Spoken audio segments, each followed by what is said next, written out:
caminhando aqui para a nossa última parte, né, capítulo 26, falando agora do apóstolo Paulo diante ali do rei Agripa, né? Agripa que foi fazer uma visita ali a Festo, né? Então, agora, em detrimento dessa visita, a Agripa resolveu então, né, falar ali com Paulo. E agora, ali no diante, né, da sala de audiências, a Agripa vai ouvir a Paulo. Então, Paulo vai dizer assim, olha, eu sei que o rei Agripa ele conhece os costumes dos judeus. Então, o que acontece? Paulo vai dizer assim, olha, os judeus, se eles quiserem lembrar, eles vão lembrar de mim, né, de quando eu era um fariseu. Eu pegava cartas para poder ir prender os cristãos e jogava eles no cárcere. E quando eles eram condenados à morte, eu sempre dava meu voto a favor para poder matarem eles, para serem condenados à morte. Então, assim, eles lembram de mim. Mas o que acontece? Hoje eu estou sendo julgado por causa da esperança na promessa feita aos meus antepassados. Eu creio que Jesus é o Cristo que viria. Ele é o Messias que viria. Então, Paulo ele vai dizer isso, olha, eu castigava os santos, né, forçava eles a blasfemarem. E aí Paulo conta assim, olha, mas teve um dia que eu estava a caminho de Damasco cara, Deus apareceu para mim, Jesus apareceu para mim. Então ele conta toda a sua visão e ele vai dizer assim, olha, eu fui fiel à visão celestial. Então agora eu sou pregador desse evangelho, eu digo que Jesus Cristo ele é o Messias. E aí ele vai dizer assim, olha, eu preguei primeiro em Damasco, Jerusalém, toda a Judéia e agora aos gentios. Paulo diz que Jesus ressuscitou dos mortos e anunciou luz ao povo. Então foi nesse momento que Festo disse assim, Paulo, as muitas letras estão te fazendo delirar, cara. E Paulo vai dizer assim, olha, o rei Agripa está entendendo tudo que eu estou falando. E aí o rei Agripa vai ponderar dizendo assim, Paulo, tu pensas que em tão pouco tempo tu pode me fazer um cristão? E aí Paulo vai dizer assim para Agripa, seja em pouco ou muito tempo, rei Agripa, não só você, mas todos que me ouvem, se convertam a Cristo, só que sem essas algemas que eu estou aqui segurando. Então Paulo ele já mostrava, olha, eu estou pagando um preço, porque eu acredito nesse evangelho que eu estou pregando. E aí o que acontece? O rei, o governador e Berenice, eles se levantaram e disseram a Paulo que Paulo não fez nada que merecesse a prisão. E a Agripa vai dizer mais ainda, olha, Paulo até que poderia ser solto se ele não tivesse apelado a César.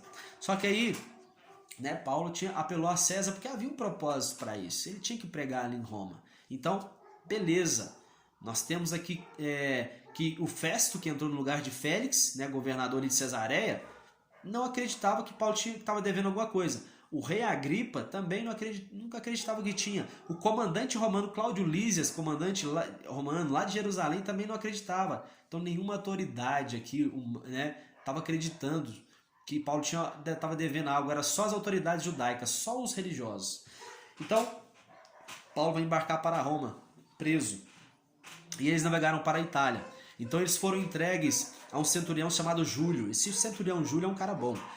E aí ele pertenceu ao regimento imperial. Então Júlio concedeu que Paulo fosse visitar uns amigos, né, e receber deles alguns suprimentos. Olha que legal. Então eles fizeram uma viagem agora perigosa, né? Até trocaram de navio. Então Paulo ele vai advertir que nessa viagem eles teriam vários prejuízos, né? Até mesmo com a carga e suas vidas.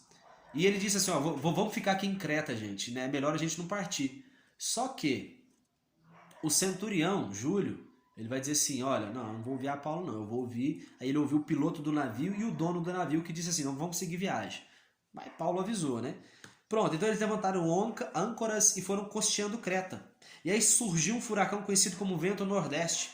E aí eles se renderam à fúria desse vento e deixou o navio ser levado. E eles acionaram o bote salva-vidas. Então baixaram as velas e jogaram a carga toda ao mar, ou seja, jogaram a comida, jogaram tudo que eles tinham ao mar, ferramentas, tudo. Aí no terceiro dia, lançaram a armação do navio para fora. Então após muito tempo sem comer, Paulo se pôs de pé e falou no meio deles. E disse, olha gente, eu falei que a gente não devia ter saído de Creta. Olha só, não era para ter saído. Então Paulo vai dizer assim, olha, mas deixa eu falar uma coisa para vocês. Não vai se perder nenhuma vida. Mas só o navio vai ser destruído. Porque um anjo tinha aparecido a Paulo e dito para ele, né, que era necessário ele comparecer a César. E por isso, o anjo do Senhor iria poupar a vida de todos ali. E aí beleza. Então eles lançaram âncoras, mais uma vez, baixaram os botes salva-vidas, pois estavam próximos de terra firme.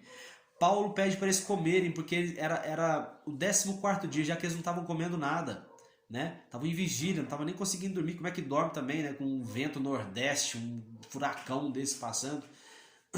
Aí Paulo então agora vai pegar um pão, ele toma o pão, dá graças, ele ceia ali, né, com o povo, e ele dá ao povo de comer. Então, ele partiu o pão e todos comeram, e aí eles se reanimaram.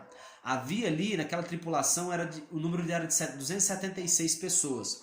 Então lançaram todo o trigo que eles tinham no mar. Então o navio encalhou num banco de areia e a polpa foi toda despedaçada. A polpa do navio, a frente do navio toda despedaçada. Então os soldados, eles queriam matar os prisioneiros, né, para eles não fugir. Afinal, aquele ali não era qualquer embarcação, não era um cruzeiro. Era um navio para prisioneiros. Então acontece que esse centurião Júlio, ele vai dizer assim, não vai morrer ninguém não. Porque Júlio agora estava dando moral para o que Paulo estava dizendo. Então ele pediu essa ação, não deixou os prisioneiros morrer e disse assim, olha, os que sabem nadar, que mergulhem e vão nadando até a margem. Agora os que não sabem nadar, pega algum resto aí do navio, né? A polpa tinha sido despedaçada e fica sobre esse pedaço de navio até você chegar à margem. Então pronto, ninguém se perdeu, todos chegaram vivos até a ilha. Então, eles chegaram até a ilha de Malta. E aí os habitantes da ilha foram bondosos com eles. Chovia e fazia bastante frio nessa época, nessa ilha de Malta. Então Paulo estava pregando uns gravetos ali para poder fazer uma fogueira. E aí no meio desses gravetos que ele estava pegando, apareceu uma víbora.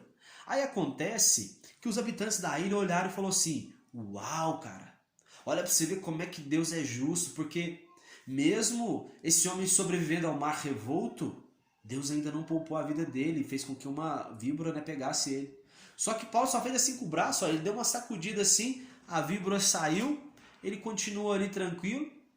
E aí os habitantes da ilha começaram a pensar assim, rapaz, daqui a pouco esse homem vai sair estribuchando aí no chão aí.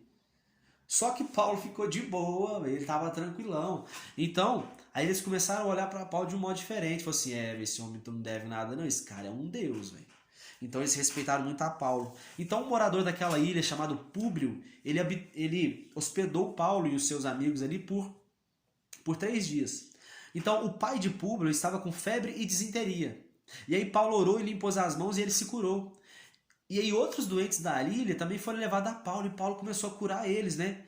Então os habitantes da ilha agora vão homenagear a Paulo e aos seus ali, e eles deram todo o suprimento que necessitavam. Então, pensa, e eles tinham jogado todo o suprimento deles no mar, jogou todo o trigo no mar, eles não tinham comida.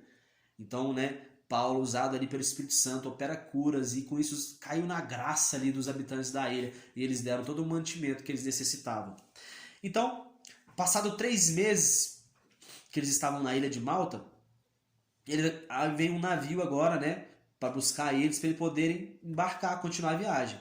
E aí veio um navio, né, de Alexandria. O navio tinha a marca dos deuses gêmeos Castor e Pólux. Então, em Puteoli, encontraram alguns irmãos e ficaram ali 7 dias com eles. Eles estavam indo em direção a Roma, né, sendo presos. Depois foram para Roma. Depois de Puteoli, eles foram para Roma. E em Roma, Paulo recebeu a permissão de morar por conta própria, né, porém sobre a vigilância e guarda de um soldado. Então eles estavam morando ali numa casa, né, numa prisão domiciliar que Paulo estava. Ele alugou uma casa em Roma e estava, né, preso ali sob vigilância de um soldado. Então depois de 3 dias que Paulo estava em Roma, ele convocou os principais dos líderes judeus e ele declarou assim, olha gente, eu estava em Jerusalém, cara, eu quero contar as histórias para vocês. E aí, olha, chegou lá e eles me prenderam sem motivo. E aí eu tive que apelar a César para poder vir até aqui. Então ele explica toda essa história ali para os líderes judeus. E ele vai dizer assim, olha, é pela esperança de Israel que eu estou aqui, preso a essas correntes.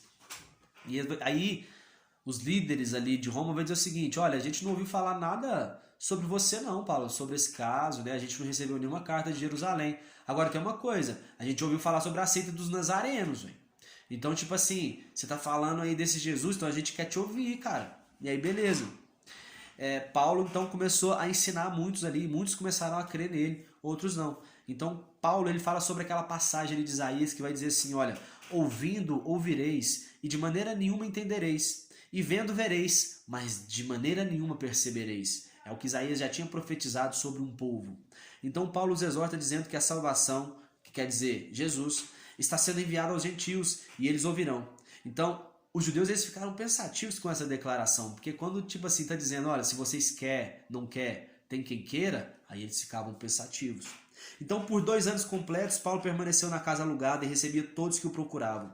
E Paulo pregava sobre o reino de Deus e ensinava sobre Jesus Cristo com toda a liberdade, sem nenhum impedimento.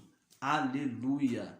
E aqui a gente termina esse belo livro relatando aí, né, sobre os Atos dos Apóstolos.